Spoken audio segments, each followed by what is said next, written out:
basic foundation of any skills is the skill of paying attention, the skill of awareness, the skill that allows you to be open to the information the way that it comes to you in its multidimensional way. Now, often we think awareness is like here, somewhere, like in the mind, and the quality of awareness that we bring to it will allow us to either see or not see, or to see certain things and not see others. The beauty of dream work has to do with the interplay between, you might say, I call it the willful part of our awareness in waking, in the sense that we can decide where to put awareness. You can decide to listen to me. If a whale comes, you can decide to look at it and partake to it. You can bring your awareness around your own will. However, in the dream, we sort of are in that place where there's a spontaneous emergence of awareness, where something is given to us freely. And what we do when we are engaging in dream, we're engaging kind of that spontaneous part of our being, but inside of a waking space. So we, in a way, we're doing kind of double massaging of consciousness. So we have this kind of figure eight that's taking place in awareness. One informing the other that informs the one that informs the other. And this dance playing continuously, day and night.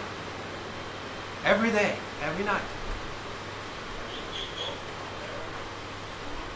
And not only this, but if you think of it from a global perspective,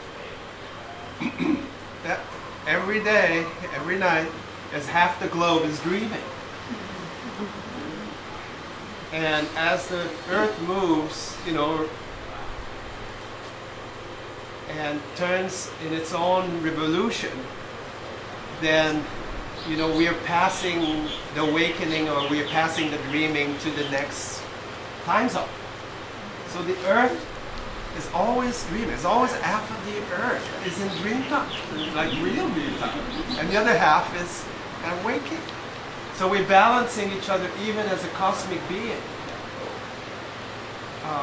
So I wanted just to hold a larger piece here, because now we are awake, we're in that phase of, we are kind of like waking consciousness, we're in light consciousness. Well, the other side of the earth is kind of dreaming at this time.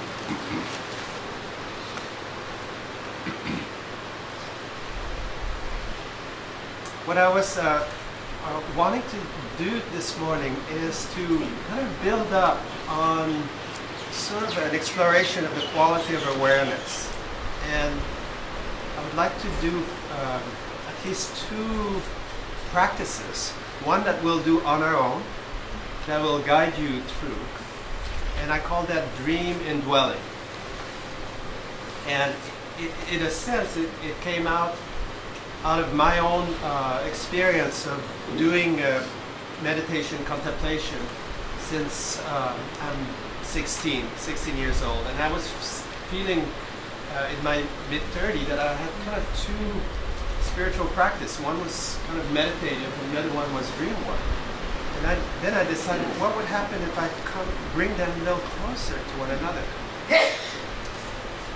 What happened if, for instance, if I enter into a contemplative state and engage the dream from that place?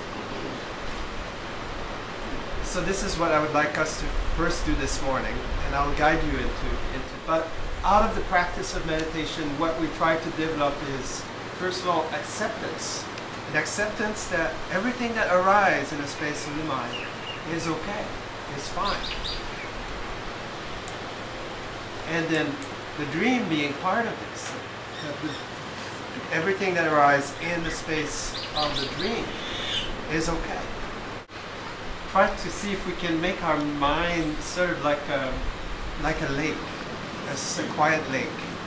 And then if you were to bring the dream inside the lake, would be like throwing a pebble inside the lake and see the ripples.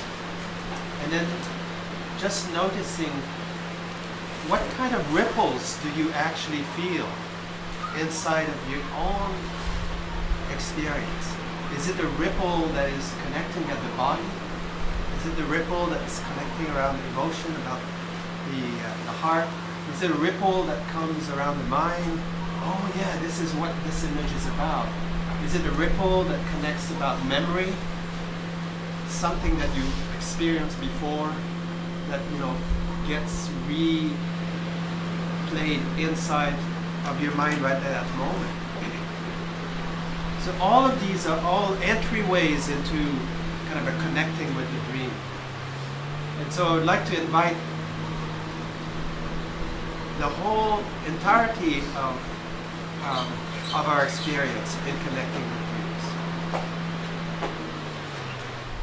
That's the beauty also of this practice. Is that in its simplicity, you can use it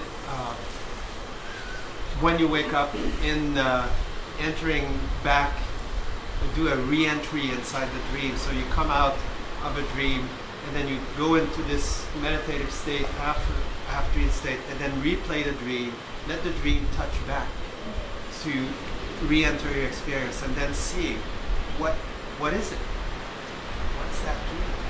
And then seeing that insights might arise just naturally in reconnecting with the dream space from a place of total acceptance. Not the grasping. I'm not trying to do anything with the dream. I'm just like listening to what the dream is trying to tell me.